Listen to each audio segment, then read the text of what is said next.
कृष्ण कृष्ण हरे हरे हरे राम राम राम हरे हरे हरे कृष्ण అందరికీ మా సాదర ప్రణామాలు. శ్రీమద్ భగవద్గీత మనం ఈరోజు విశ్వరూపం భగవంతుడి యొక్క విశ్వరూపాన్ని చూస్తున్నాం కాబట్టి ఈరోజు మనము రూప అనే అక్రనిం ద్వారా ఈ అధ్యాయాన్ని గుర్తుపెట్టుకునే ప్రయత్నం చేద్దాం. అయితే మీరు చూడండి, నిన్నటి రోజున మనం చక్కగా చతుశ్లోకి భగవద్గీత గురించి తెలుసుకున్న ఎంత స్వామి యొక్క వైభవాన్ని, మన పట్ల స్వామికుండే కృపని మనం తెలుసుకునే ప్రయత్నం చేశాం. ఈరోజు భగవంతుడి యొక్క విశ్వరూపాన్ని చూపించబోతున్నారటండి. మనందరం చూద్దామా ఆ విశ్వరూపాన్ని? ఆ విశ్వరూపాన్ని చూసే ముందు ఆయన ఈ అధ్యాయంలో ఏమి మనకి చెప్పాలనుకుంటున్నారో ఒకసారి స్క్రీన్ పైన చూద్దాం. ఆర్ ఫర్ రిక్వెస్ట్, అర్జునుడు యొక్క అభ్యర్థన, స్వామి నువ్వు నాకు ఎలాగైనా సరే ఈ మహోత్కృష్టమైన రూపాన్ని చూపించు అని భగవంతుడు అడగడం.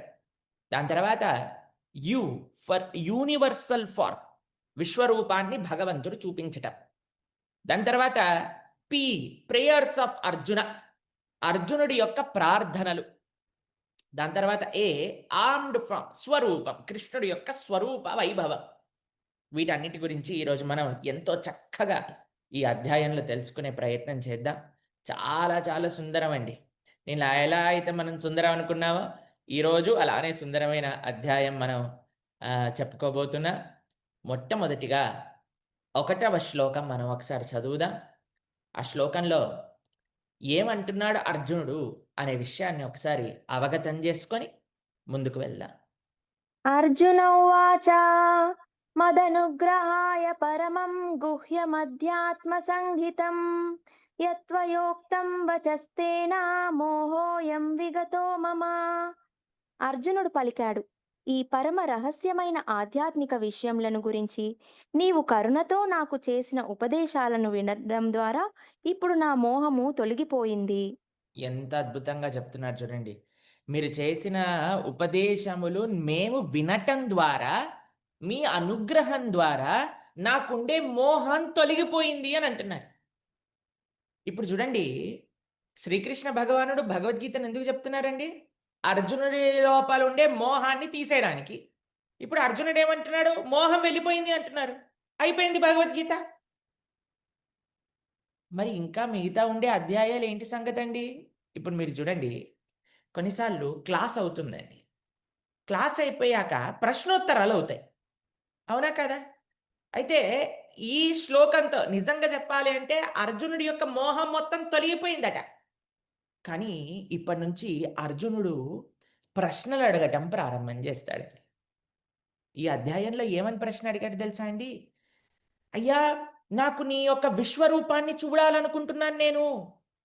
నాకు దయచేసి నీ యొక్క విశ్వరూపాన్ని చూపించు అని అర్జునుడు శ్రీకృష్ణ భగవానుడితో అంటున్నాడండి. మీరు చూడండి, ఎందుకొచ్చాడు? అయ్యా, నేను యుద్ధం చెయ్యననుకుంటున్నాను. నేను యుద్ధం చెయ్యాలా లేదా? ఏది ధర్మమో చెప్పు నాకు అని అన్నారు. ఇప్పుడు ఏమంటున్నారు? విశ్వరూపాన్ని చూపించు అని అంటున్నారు. కృష్ణుడు ఏం చేస్తాడో తెలుసా అండి?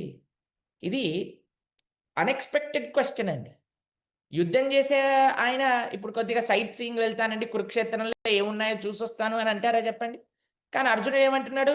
కొద్దిగా ఏదన్నా చూపించు బాబు అని అంటే, కృష్ణుడు అర్జునుడు అడిగింది చూపించి, అర్జునుడు అడగంది కూడా చూపించి, అక్కడి నుంచి మళ్ళీ ఆయన బాధ్యత దగ్గరికి తీసుకొచ్చేస్తారండి. ఒక మంచి టీచర్ ఏంటో తెలుసా అండి? ఎలాంటి ప్రశ్న అడిగినా సరే, దాన్ని తిప్పి, తిప్పి, తిప్పి, తిప్పి మళ్ళీ ఆ టీచర్ ఏం చెప్పాలనుకుంటుందో అక్కడికే తీసుకొస్తారు. అలా అర్జునుడు ఇక్కడ అడుగుతున్నాడు, స్వామి నీ యొక్క విశ్వరూపాన్ని దయచేసి మాకు కృప చెయ్యి. 4వ శ్లోకంలో ఏమంటున్నారో ఒకసారి చదువుదాము. ఎంత వినయంగా అడుగుతున్నారో చూడండి ఒకసారి. మన్యసే యది తచ్చక్యం మయా ద్రష్టుమితి ప్రభో योगेश्वर ततो मे त्वं దర్శయాత్మానమవ్యయం. హే ప్రభు యోగేశ్వర, నీ జగద్రూపమును చూడడానికి నేను సమర్థుడనని నీవు తలిస్తే దయచేసి ఆ అపరిమితమైన విశ్వరూపమును నాకు చూపవలసింది. హ్మ్. అయ్యా! నేను యోగ్యుడిని అని నువ్వు తలిస్తే ఎలాంటి వాడండి? అర్జునుడు లాంటి గొప్ప యోధుడు నాకు యోగ్యతుంటే చూపించు కృష్ణ అని అంటున్నారండి. ఇది భక్తి అంటే. ఇది భక్తి సాంప్రదాయం అంటే. వినయం ఉండాలండి. మనము దేవుడి నుంచి డిమాండ్ చేయకూడదండి. భగవంతుడికి ప్రార్థన చేయొచ్చు. కోరికుండొచ్చు.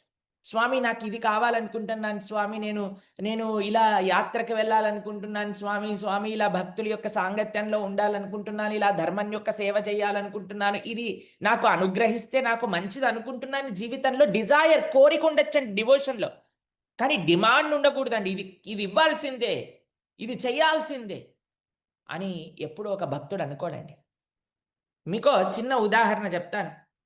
మనకి భాగవతంలో సుధాముడి యొక్క చరిత్ర మనం వింటామండి. చాలా, చాలా, చాలా, చాలా పేద కుటుంబంలో ఉంటారండి. భార్య అంటుంది, "అయ్యా! నీకు స్నేహితుడు కదా కృష్ణుడు, కలిసి ఉన్నారు కదండీ! ఒకసారి ఎళ్లి అడగండి" అనంటే ఆయనకి మాత్రం అస్సలు ఏం అనిపించదండి. అసలు భగవంతుడిని అడగటం ఏంటండి? ఆయన అనుకుంటాడు, నేను అడగను" అనుకుంటాడు. వాళ్ళ భార్య అంటుంది, "అయ్యా! నీ కోసం కాదయ్యా, పిల్లల కోసమైనా అడుగు. అడగకు సరే కనీసం వెళ్ళు. ఆయనే ఇస్తారు" అనంటే సరే అని వెళ్ళే ముందు ఆలోచించారు. అరే! నేను ఖాళీ చేతులతో ఎలా ఎళ్ళను? నా స్నేహితుడిని చూడ్డానికి ఏదో ఒకటి తీసుకెళ్ళాలి కదా! అని కొద్దిగా అటుకులు, బెల్లము తీసుకొని